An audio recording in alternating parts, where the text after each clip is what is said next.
Tuwing 11:11 ng gabi, may isang lumang bus na dumadaan sa madilim na highway.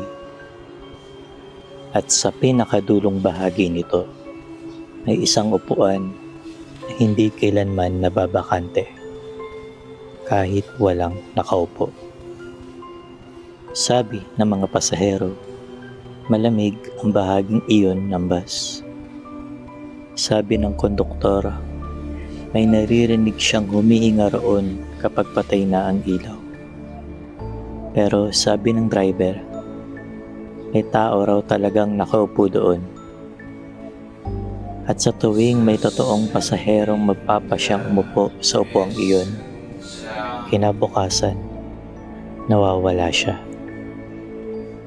Pagkatapos noon, nadadagdagan na naman ng isa ang mga nakikita ng driver.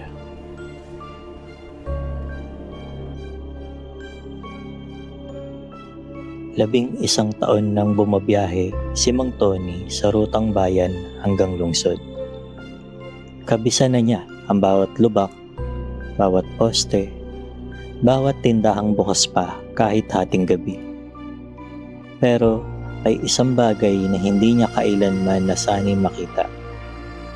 Ang upuan sa pinakadulo ng bus. Seat number 23. Luma na ang bus nila. Kalawangin ng gilid at madalas kumikislap ang ilaw sa loob habang bumabiyahe. Pero kahit ilang beses nang napalitan ng mga upuan, laging may bumabalik sa pwesto ng seat number 23. Isang babae. Payat, mahaba ang buhok, nakaputing damit na parang basang-basahan. Lagi siyang nakaupo roon kapag 12:00 na ng gabi. Hindi siya pinapansin ni Mang Tony. Dahil alam niyang kapag pinansin niya ito, may mangyayari na naman. Kuya, bakante ba tong upuan? Tanong ng isang estudyante habang paakyat ng bus. Napatingin si Mang Tony sa rearview mirror. Naroon na ang babae. Tahimik, nakatingin sa bintana. Sa harap ka na lang, iho. Mabilis niyang sagot. Wala na pong bakante? Basta, huwag dyan. Ngunit ngumiti lang ang estudyante. Arte naman ng upuan. Nagtawanan ang ibang pasahero. Dumiretso ang lalaki sa likod at tumupo sa seat number 23. Pagkaupo niya, biglang namatay ang ilaw ng bus. 3 segundo. 1, 2, 3. Pagbalik ng ilaw, nakaupo pa rin ang estudyante. Pero may katabi na siya. Ang babaeng nakaputi. Walang ibang tila nakapansin, maliban kay Mang Tony. At nang tumingin ang babae sa rearview mirror, nakita niyang nakangiti ito. Kinabukasan, nasa balita ang mukha ng estudyante. Nawawala. Huling nakitang sumakay sa bus.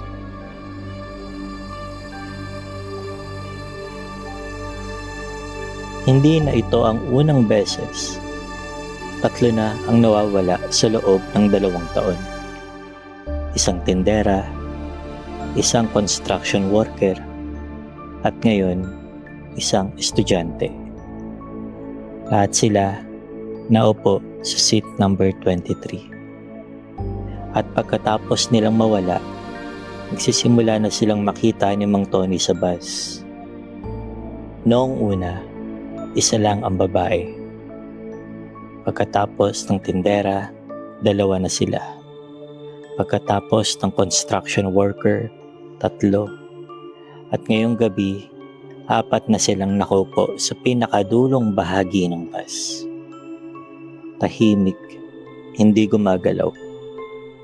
Parang mga normal na pasahero, maliban sa isang bagay. Hindi sila bumababa. Kuya Tony, mahinang sabi ng konduktor niyang si Joel habang nanginginig ang boses. Bakit parang mas marami na sila? Napatingin si Mang Tony. Namutla si Joel. Sa unang pagkakataon, nakita na rin niya. 4 na tao ang nakaupo sa likod. At ang seat number 23 ay bakante. Tumigil ka na nga dyan, bulong ni Mang Tony. Hindi sila totoo. Kung hindi sila totoo, bakit gumagalaw? Unti-unting lumingon ang 4, sabay-sabay, diretso kay Joel. Napabitaw siya sa hawak niyang bariyang panukli.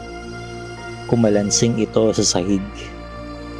At saka biglang huminto ang bus. Kahit hindi naman nakaapak sa preno si Mang Tony. Nasa gitna sila ng highway. Patay ang makina, patay ang ilaw. At sa dilim, may narinig silang mahinang boses mula sa likod. May bakante pa.